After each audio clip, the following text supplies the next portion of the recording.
हां.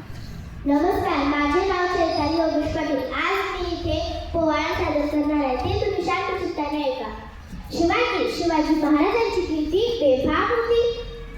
महाराजांची कीर्ती बेफाम, भल्या भल्यांना कुठला घाम, याला कोण घालली असेल दरबार पुस्तकी बेगम.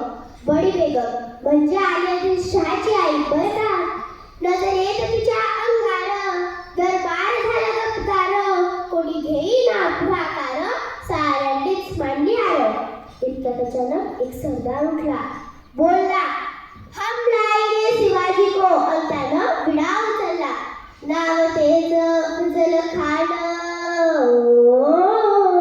नाव तेज अफजल खान, जिता जागता जणू सैतान.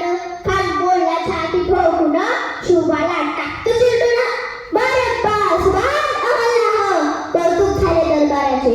खान निघाला मोठ्या गुरमीत, त्याचं गळून दड पायदळ, होज फाटालही बत्कळ, अंगिता हत्तीचं बळ, पाहणारा कापे जळजळ.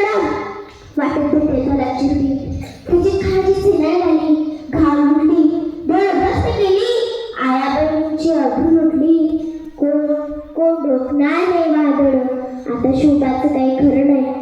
इकडं मुघल, तिकडं निजाम, पलीकडे इंग्रज, जो तो हेच बोल लागला. राजाची सेना मुठभर, खानाला कसा खोपणार, काय जळवावा हुंदर, चिंतेत पंत सरदार. अशा वाघिणीचा तो छावा, अशा वाघिणीचा तो छावा, गनिमाला कसा ठेचावा, डोक्यात नेहमी कावा, भेटीचा धाडला सांगावा. प्रतापगडावर आमने सामने भेटीचा सांगा खानानं हसत हसत कबूल केला. दिवस ठरला आणि ठरल्याप्रमाणे प्रतापगडच्या